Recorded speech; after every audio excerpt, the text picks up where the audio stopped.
Vamos. Mais alors, les Madrilènes, on est nuls.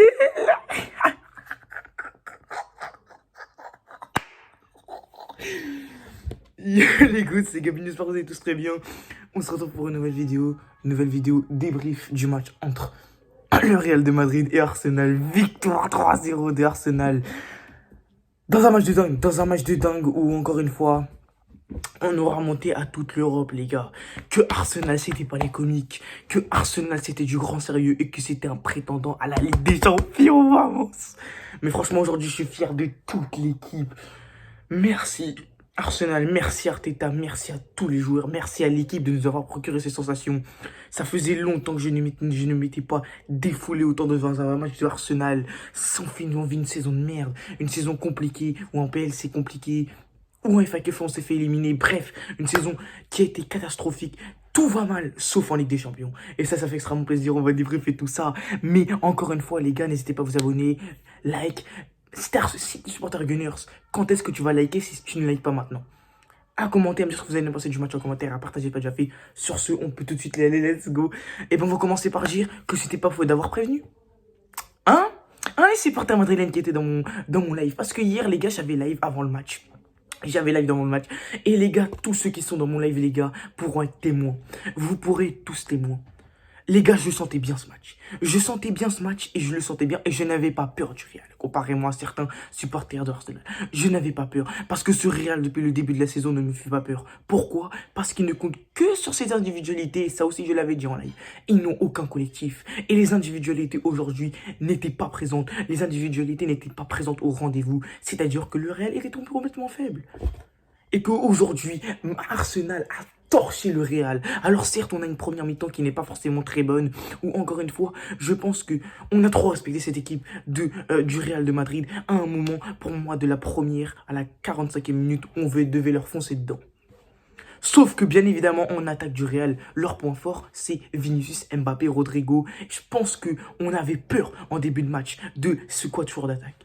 Mais à la mi-temps, je pense que Arteta a dû venir dans le siège, mettre une claque à tous les joueurs qui étaient sur le terrain et à leur dire on est à l'Emirates Stadium, les gars. Pourquoi on aurait peur d'une équipe qui ne joue pas et qui a peur de nous? Parce que les gars, ok, le Real a eu des comptes en première mi-temps, mais ils ont tous été sortis par Raya. Et encore une fois, les gars, aujourd'hui, pour moi, en première mi-temps, on a trop respecté cette équipe du Real de Madrid. On aurait dû leur foncer dedans. Et pour moi, il n'y aurait pas ce score-là. Mais en deuxième mi-temps, tu as vu une équipe de Arsenal métamorphosée. Et qu'est-ce que ça fait du bien de voir mon équipe jouer comme ça, tabasser le Real. Surtout le Real, les gars, que je déteste, est un club que je n'aime pas du tout. Où pour moi, les supporters sont beaucoup trop envieux. Moi, j'aime bien les supporters du Real qui sont dans mon chat et qui sont abonnés à moi.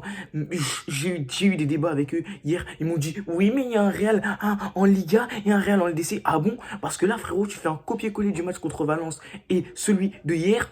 Il n'y a pas photo. Le Real est toujours aussi nul à chier dans le jeu.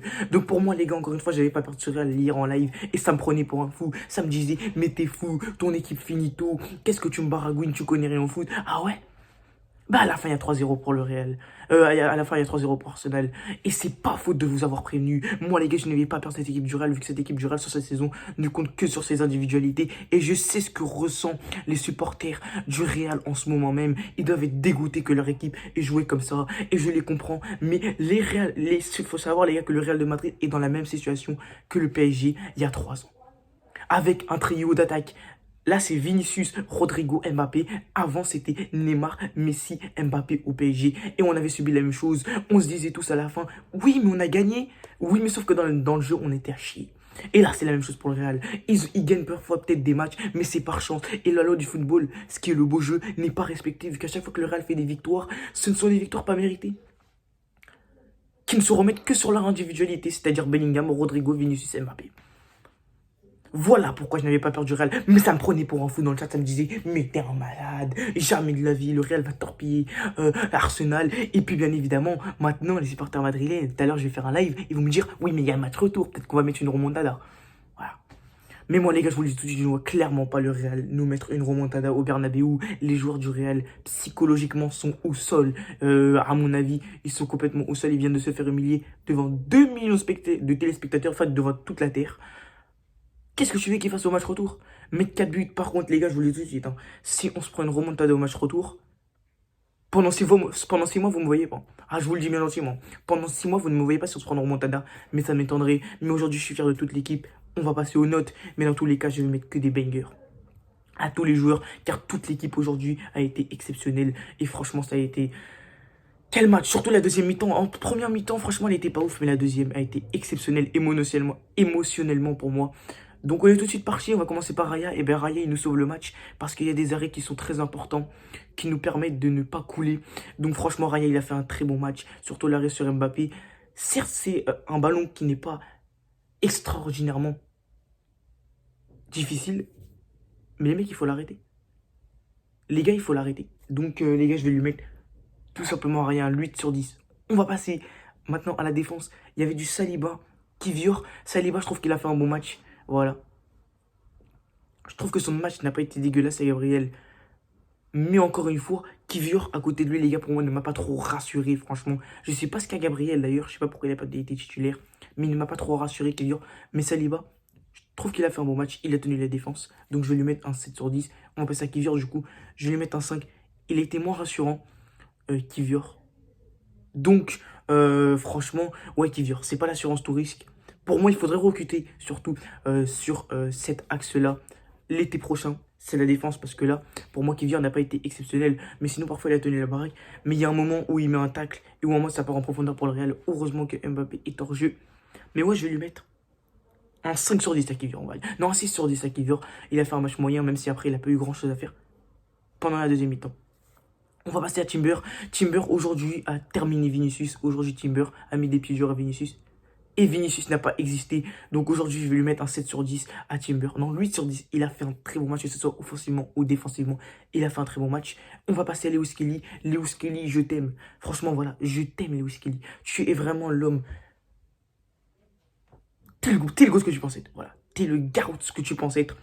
Et franchement, Lewis Kelly a fait un très bon match aujourd'hui, que ce soit défensivement ou offensivement. Et ce mec-là, je l'adore. Les gars, il a à peine 17 ans. Il devrait réviser son bac, là. Et il est sur un terrain de foot, les gars.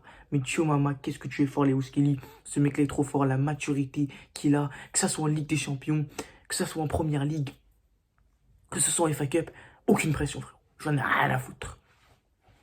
Donc aujourd'hui, très bon match de la part de Lewis Kelly. Donc je vais lui mettre un 8 sur 10. Il a fait un très bon match, que ce soit défensivement ou offensivement. Il a récupéré des ballons au milieu de terrain. Il a essayé d'apporter aussi. Parfois, il revenait un peu au milieu de terrain.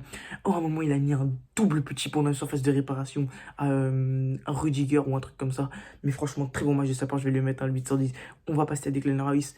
Declan Rice aujourd'hui, c'est doublé sur coup franc. Et quels sont les coups francs qu'il a mis, les gars. Les coups francs, les gars, c'est du poulet. Les coups francs, les mecs, c'est du poulet mariné. Et moi, je vais lui mettre un 10 sur 10 aujourd'hui à Rice. Il a fait un match d'exception. Il a mis un coup franc, premier coup franc. Elle part, elle tourne vers le mur. Exceptionnel. Après, Canal a montré des ralentis où il y avait son coach des coups francs qui lui disait qu'il fallait enrouler la balle. Et pour moi, ça, c'est un manque tout simplement de réaction de Courtois. Pour moi, il doit avoir le coach qui lui dit de faire ça. Mais franchement, très bon match de la part de Rice. 10 sur 10. Et le deuxième coup franc, Dieu m'en une lucarne. Oh, le coup franc en lucarne qu'il a mis est exceptionnel, les gars. Enroulé. Balle en pleine nuit. Il a étoile. Il n'y a plus de toile d'araignée, les gars. Il y avait une toile d'araignée avant. Elle s'était logée. Il n'y a plus de toile d'araignée. Quel match de la part de Rice. Que ça soit défensivement ou offensivement. Et même dans le chat, ça me prenait pour un fou quand je disais que Rice était un vrai milieu de terrain. Et à chaque débrief d'Arsenal, je le me répétais. Rice est un très bon milieu de terrain. Et pour moi, Rice, c'est top 5 des meilleurs milieux de terrain au monde. Français.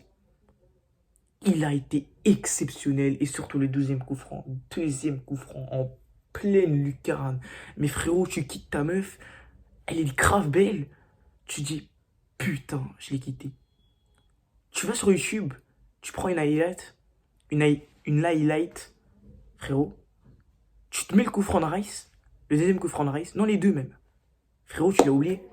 Tu l'as oublié. Oh là là, maman, je me remémore les coups francs. Exceptionnel, donc je vais lui mettre un 10 sur 10 à Rice. Très bon match de sa part. Encore une fois, il a fait beau au milieu de terrain. Il a mangé le milieu de terrain du Real, donc très bon match de sa part. Odegaard, il a fait un bon match, ça va, 7 sur 10. Je vais lui mettre. Il n'a pas été exceptionnel, mais il n'a pas été non plus dégueulasse. Donc, je vais lui mettre un 7 sur 10 à Odegaard. On va passer à Partey. Partey, il a été très bon, même s'il s'est pris un carton jaune. Donc, pourquoi pas le conserver pour le match retour. Mettre un Merino peut-être quand Havertz reviendra au milieu de terrain. Mais franchement, très bon match de sa part. Donc, je vais lui mettre 7 sur 10. Ah, Monsieur Partey, très bon match de sa part. On va passer à l'attaque. On va passer à Monsieur Bukayo Saka. Comme je vous l'avais dit dans le live, les gars, moi, je pensais qu'il allait avoir un match avec ou sans Bukayo Saka. Et ça s'est produit parce que les gars, Bukayo Saka a été exceptionnel aujourd'hui. Et pour moi, si Bukayo Saka n'est pas là, peut-être qu'il n'y a pas 3-0. Car Bukayo Saka a été exceptionnel aujourd'hui. Il a littéralement mangé à la barre. Il a fait manger le sol, les gars. Il est trop fort, Bukayo Saka. Il revient juste de blessure. Il est déjà en forme comme ça. Mais c'est une dinguerie, frère. Très bon match de sa part. Je vais lui mettre un 8 sur 10. Il a fait un très bon match. Il a apporté des centres qui ont été dangereux pour la défense du Real et même pour Courtois. Il a essayé de frapper. Il a essayé de faire de bonnes passes dans la surface de réparation. Il a apporté de bons centres.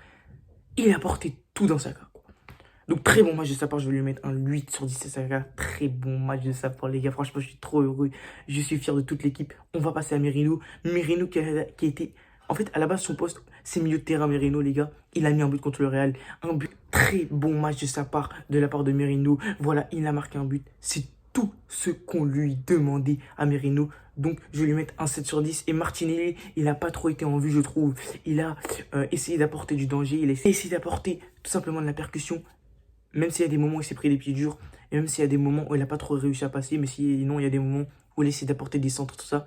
Même s'il a été moins en vue. Mais Martinelli, je vais lui mettre un 6,5 sur 10. Il a fait un match moyen. Donc, voilà les gars. Mais sinon, en global, très content de la victoire, les gars. Si vous savez comment je suis heureux, les gars.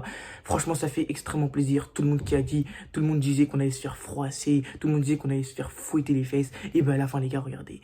3-0 pour Arsenal avec une nette domination. Et le pire, les gars, c'est que en face, les gars, il y avait un Courtois qui était très bon et qui était dans une grande soirée, les gars. Parce que Courtois a sauvé au moins 3 ou 4 fois en première mi-temps et 1 ou 2 fois en deuxième. Le Real à plusieurs reprises sur des frappes. Donc franchement, ça fait extrêmement plaisir. Aujourd'hui, on gagne. Maintenant, il va falloir faire un match correct au Bernabeu pour essayer de se qualifier. Mais pour moi, 3-0, c'est pratiquement mort. Il faudrait qu'on marque vraiment un premier but en début de match. Tout simplement pour le match retour au Bernabeu, pour tout simplement espérer vraiment une qualification. Mais pour moi, les gars, la qualification est pratiquement actée pour les demi-finales. Donc ça fait extrêmement plaisir. Mais franchement, fouetter les fesses au Real, ça fait vraiment plaisir. Je suis fier de toute l'équipe, je suis fier du coach. On vit une saison compliquée, les gars. Savourons ce moment, les gars. Je vous le dis, les gars, avec tous les supporters lyonnais qui me regardent. Savourons ce moment, un maximum ce moment, les gars. Savourons un maximum ce moment. Parce qu'il n'y en aura pas des 30, il n'y en aura pas 30. Des moments comme ça dans cette saison et dans les prochaines à venir. Donc savourons ce moment. Et le pire, les gars, c'est qu'il y a le PSG qui joue ce soir. Donc, franchement, ça fait kiffer. Donc, voilà, les gars, c'est la fin de la vidéo. J'espère que vous aurez plu. En tout cas, n'hésitez pas, comme d'habitude, à me dire ce que vous en avez pensé en commentaire, à liker, à vous abonner, à me dire ce que vous avez pensé en commentaire, du coup, à commenter et à partager, pas déjà fait. Sur ce, les gars, c'est Mignon. On se retrouve pour une nouvelle vidéo. On se retrouve pour un nouveau live ce soir vers 18h30. Et on se retrouve pour une nouvelle vidéo demain, jeudi, vers 17-18h, pour le débrief de PSG Aston Villa qui se joue ce soir. Sur ce, les gars, c'était Mignon. On se retrouve pour une nouvelle vidéo ou pour un prochain live. Sur ce, ciao les gars.